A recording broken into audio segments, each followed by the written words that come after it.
Imagine this. You're lying in bed at night, staring at the ceiling when you hear it. A faint scratching sound coming from the vent above you.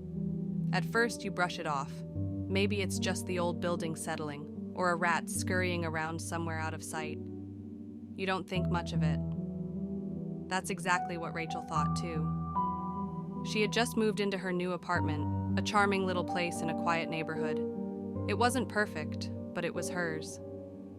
She noticed the noises her first week there, just soft. Irregular sounds coming from the vents.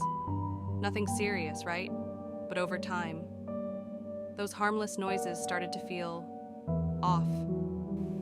One night, she swore she heard a whisper. Faint, almost like the vent was breathing. Rachel froze. Her rational mind told her it was the wind, or maybe just her imagination playing tricks on her. But deep down, she knew better. The sound wasn't random. It was deliberate. Things escalated quickly after that. One evening, she came home from work, tossed her keys on the counter, and noticed something strange. The vent in her living room was hanging slightly open. Not enough to be obvious, just enough to make her stomach drop.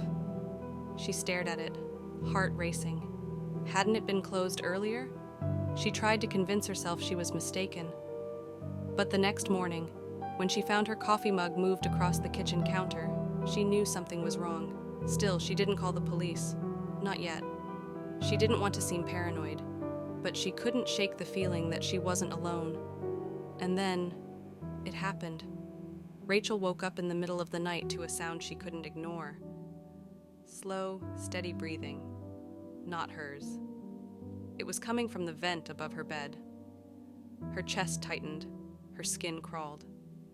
Trembling, she grabbed her phone and called 911, whispering to the dispatcher as tears streamed down her face. When the police arrived, they searched the apartment. It looked fine until one of the officers shined a flashlight into the vent. There, deep in the darkness, they saw it. A pair of bloodshot eyes staring back at them. The man bolted, but the police caught him crawling out of a maintenance hatch in the basement. He'd been living in the building's vent system for weeks, watching Rachel through the slats, stealing food from her kitchen, and waiting. Waiting for what? No one knows. But Rachel moved out the next day, and now she can't walk into a room with vents without wondering if someone's on the other side looking back.